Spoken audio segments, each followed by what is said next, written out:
Hi, it's Rav. You're watching Real Investments. Today we're going to be talking about how to make money just investing in real estate, residential real estate, making 25-30% annualized returns. My good friend Sam McDadi is here to teach us. We're going to ask 4 questions. That's how we're going to learn what's the return on the investment, when do I get that return on the investment, along with the principal.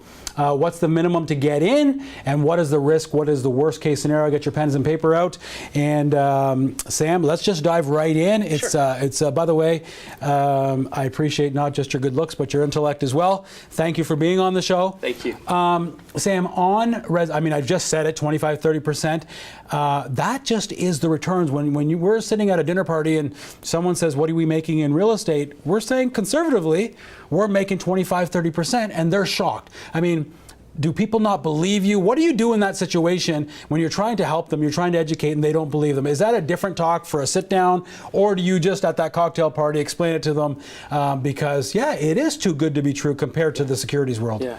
Well, I mean, sometimes they just need to understand, put pen to paper as you talked about, and show them the real hard facts. And so it's all leverage, right? So if you're buying a place with now, let's say 20% down, and you buy a place hypothetically for $100,000, you put down $20,000, it appreciates 5%. That's right off the bat at 25% return on the money. Your money on your money, right? So it's so say that again. So let's say let's take a.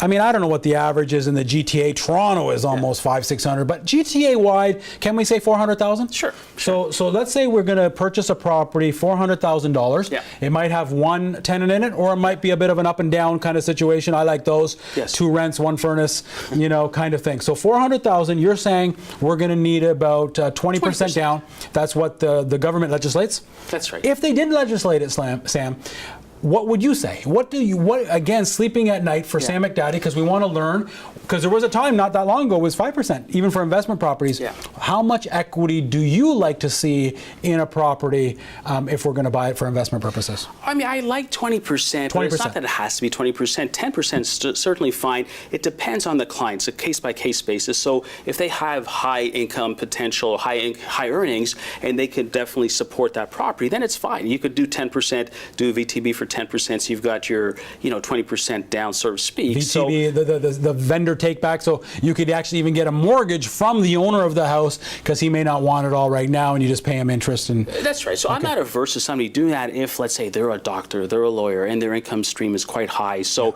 the differential in payments isn't a real consideration. But if you're kind of counting your nickels and and dimes, so to speak, then you want to make sure you've got a reasonable down payment so that you're not cutting it short every month, or have a nest egg set aside. Fantastic. Okay, so 400. So write that down. 400,000. That's what we're going to purchase, and we are going to put down $80,000. So that's the 20%. Now, closing costs on this. There's no CMHC fees because we put 20% down. Right.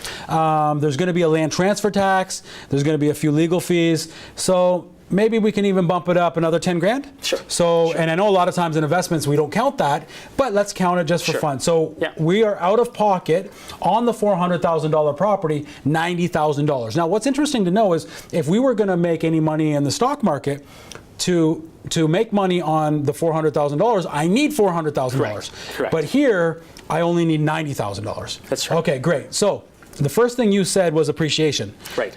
So we can't look at the last several years because I think, would you agree that it's been a bit of an anomaly, like those are skyrocket numbers? What would Sam use conservatively, an increase in value year after year? If you just maybe use inflation plus a point or two, 4 or 5%, that's probably a fair, reasonable number to plug in. So I'm going to, on that $400,000, we're going to use, let's say 4%. So I'm making $16,000 year one on the increase of value.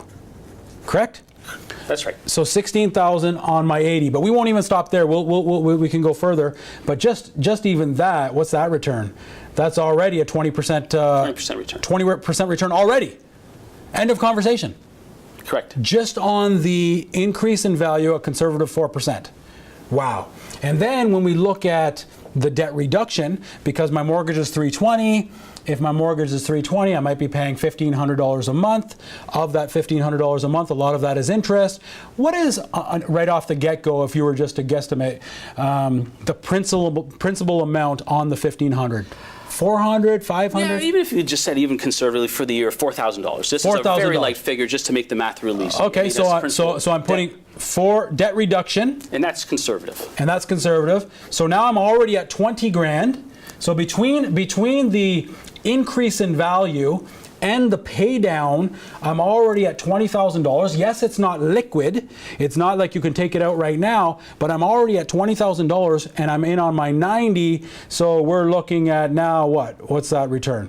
About almost a 30% return already. 22.5%. Oh, no, 22.5% Yep. already. Yep. Just from that. Yep. And then we haven't even talked about what most people consider the greatest. I consider the greatest the debt reduction, but most people, they talk about cash flow, cash flow, cash flow. So we'll talk about it. After all expenses are paid, the mortgage, the interest, the taxes, any maintenance, we build in a little vacancy fee, all that kind of stuff. The cash flow, Sam, you wouldn't be buying an investment property if it didn't cash flow, what, at least $400 a month or so? Fair. We'll plug that number in. 400. So that's another $5,000. So another $5,000 is on cash flow. So we're taking $16,000 on the increase. We're taking $4,000 on the mortgage pay down, and we're taking another $5,000 on the cash flow. That means I'm making $25K a year on my $90,000. Correct. So now we're almost touching 30% annualized. 27, 28%. Yeah, 27, 28% annualized, and you gave very conservative numbers. Very conservative. So why are we not doing this? Why is Rav and Sam the only ones, and a few others? Is it a big game? Is it a government game? Is there propaganda here? Is there fear mongering? Is there, because if we do this, then there's no money in securities and we need consumer debt to revolve? Or is Rav just have a nightmare? Like, is it financial education that's not being taught? Sam, what is it? It's a bit of all, but I think it's incumbent upon ourselves to make sure we educate people to understand that to build long-term wealth creation, real estate is really the best vehicle to do so, right? And the numbers don't lie. I mean, those are very conservative figures. And the nice thing with real estate, so let's assume the market changes and it goes down, so we don't have you still have bricks and mortar. You have something tangible and real. And I still have debt reduction. And you're still reducing debt, right? Yeah. But we're in an area in a climate where, a 3 to 5% kind of projected increase is very conservative. I mean, we're going up much more in that, but really when we plug in numbers with our clients, we just put in a conservative, attainable figure which has been achieved for the last 15 years.